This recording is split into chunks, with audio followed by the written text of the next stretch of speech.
వారి ఉత్పత్తులకు మార్కెటింగ్ సదుపాయం కల్పించేందుకు విజయవాడలోని ఎన్ఎస్సీ కళ్యాణ వేదికలో మ్రికండ ఎగ్జిబిషన్ ను ఏర్పాటు చేయడం అభినందనీయమని పశ్చిమ గోదావరి జిల్లా కలెక్టర్ సి నాగరాణి అన్నారు. దేశంలో ప్రసిద్ధి చెందిన చేనేత వస్త్రాలని ఈ ప్రదర్శనలో కొలువు తీరాయని నగరవాసులు ఈ ప్రదర్శనను తిలకించి కళాకారులను ప్రోత్సహించాలని కోరుతున్నారు. విజయవాడ గురునానక్ రోడ్లోని ఎన్ఎస్సీ కళ్యాణ వేదికలో ఎన్ఎస్సీ గ్రూప్ ఆధ్వర్యంలో మ్రికండ luxury wedding exhibition monsoon edition ను ఏర్పాటు చేశారు.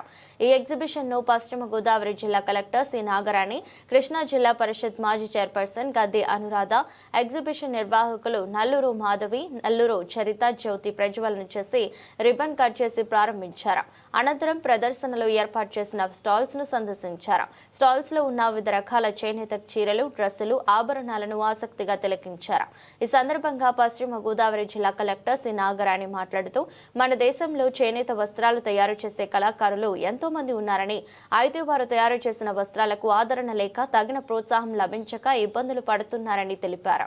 ఎగ్జిబిషన్ నిర్వాహకురాలు నల్లూరు చరిత మాట్లాడుతూ, ప్రదర్శనలో మొత్తం 35 స్టాల్స్ ఏర్పాటు చేశామని, విభిన్న రకాల చేనేత వస్త్రాలు ప్రదర్శనలో ఉన్నాయని చెప్పారు.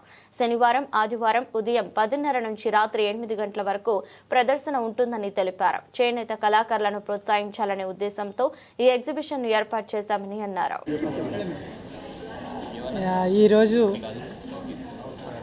నాక్ కళ్యాణ మండపంలో మ్రికాండ ఇది 4th షో. ఆల్మోస్ట్ ఇది ఒక చక్కటి ఎగ్జిబిషన్.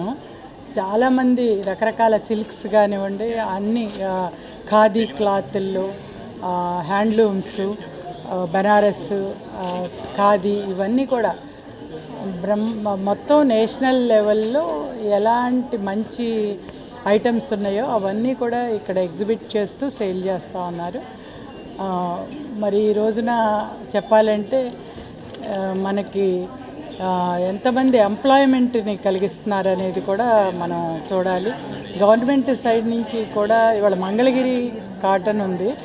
గతంలో మన పక్కనే ఉన్నా కూడా మంగళగిరి కాటన్ గొప్పతనం గురించి మనకు తెలియలేదు. కానీ మరి అక్కడ లోకేష్ బాబు గారు ఎమ్మెల్యేగా, ఈ రోజున బ్రాహ్మణి గారు కానీ దాన్ని ఒక ఫ్యూజన్గా, అంటే దాంతో పాటుగా బ్లౌజెస్ కానివ్వండి, దాని మీద వర్క్స్ కానివ్వండి, ఇవన్నీ కూడా అప్గ్రేడ్ చేసి ఈరోజు ఫారిన్ లాంటి అన్ని కంట్రీస్కి కూడా ఈ రోజున ఇండియా నుంచి ఎక్స్పోర్ట్స్ వెళ్తున్నాయంటే వాళ్ళకి ఎంతమందికి చేనేత వ్యాపారులకి పని కల్పించారు అనేది ఈ రోజున మనం అర్థం చేసుకోవాల్సిన అవసరం ఉంది.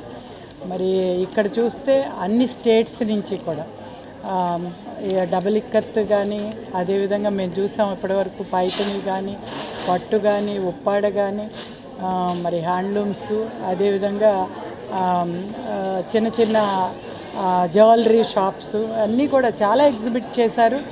నిజంగా మేము జస్ట్ అండి. నా పేరు చరిత, నేను మ్రికండ ఎగ్జిబిషన్ ఆర్గనైజర్ని. ఇది 5th సీజన్ అండి. సాటర్డే సండే వరకు ఉంటుంది, ఇవాళ రేపటి వరకు ఉంటుంది. సో మా దాంట్లో స్టాల్స్ 35 స్టాల్స్ ఉన్నాయి. ఇది ఓన్లీ వీవర్స్ ఎగ్జిబిషన్ అండి. ఖాదీ ఉంది, జామ్దాని అండ్ ఇంకా డాకా, ఇలాంటి చాలా వెరైటీస్ ఉన్నాయండి. వచ్చి ఒకసారి విజిట్ చేయండి. టైమింగ్స్ వచ్చేసి 10:30 to 8 అండి, సాటర్డే సండే. ఫస్ట్ 4 సీజన్స్ చాలా బాగా అయిందండి, అందుకే 5th సీజన్ చేస్తున్నాను. నేను ఇయర్కి 2 చేస్తానండి, విత్ ఓన్లీ వీవర్స్ అండి. నాకు వీవర్స్ బాగా హెల్ప్ చేస్తారు అండ్ నేను వాళ్ళకి మంచి ఫీడ్బ్యాక్ ఇద్దామని ఇలా చేస్తూ ఉంటాను. వీవర్స్ని ఎంకరేజ్మెంట్ ఇలా చేస్తూ ఉంటే కొంచెం అన్న వాళ్ళు బాగా వస్తారని. అండ్ పటోలా కూడా ఉందండి, ఒకసారి వాళ్ళు పటోలా 1 year దాకా చేస్తారు. అండ్ పైతాని ఉంది. సో అది అంతే అండి. వీవర్స్ వాళ్ళు చాలా కష్టపడి వస్తారు ఇక్కడికి అండ్ నన్ను రెస్పెక్ట్ చేసి వస్తారు. సో నేను ఇలా ఎగ్జిబిషన్స్ చేస్తూ మార్కెటింగ్ చేస్తూ ఉంటానండి. ఇంకా చాలా హ్యాండ్లూమ్స్ మన భారతదేశంలో విస్తృతంగా ఉన్నాయి. అవి స్లోగా వీవర్స్కి కానీ, హ్యాండిక్రాఫ్ట్స్ కళాకారులకు కానీ తగినంత ప్రైస్, తగినంత ప్రోత్సాహం లేకుండా పోవడంతో నెమ్మదిగా ఆ రంగంలో స్థిరపడి దాని మీద లైవ్లీహుడ్ సంపాదించుకునే వాళ్ళ సంఖ్య రోజు రోజుకి ప్రతి సంవత్సరానికి తగ్గిపోతూ ఉంది. ఇలాంటి పరిస్థితుల్లో నాక్ కళ్యాణ మండపంలో మాధురి గారు, చరిత గారు ఆధ్వర్యంలో ఈ యొక్క హ్యాండ్లూమ్ వీవర్స్ని హ్యాండీక్రాఫ్ట్స్ని ఎంకరేజ్ చేస్తూ పెట్టిన ఎగ్జిబిషన్ చాలా సంతోషదాయకం. అలాగే ఈ క్రాఫ్ట్ దేశవ్యాప్తంగా ఉన్న డిఫరెంట్ హ్యాండ్లూమ్ క్రాఫ్ట్ అంతా కూడా ఇక్కడికి తీసుకురావడం జరిగింది. పటాన్ పటోలా కానీ, కంచిపట్టు చీరలు, బెనారస్, అలాగే కోటా శారీస్, ఇవన్నీ కూడా ఒక వీవర్ యొక్క పనితనం, నేర్పరితనం అంతా కూడా అందులో కనిపిస్తుంది. వారు ఇంచుమించు ఒక శారీ, ఒక క్రాఫ్ట్ చేయాలి అంటే 1 month 2 months శ్రమపడి చేసి తీసుకొచ్చి పెడతారు. వాళ్ళందరినీ కూడా మనం ప్రోత్సహించాల్సిన అవసరం చాలా ఉంది. Thank you.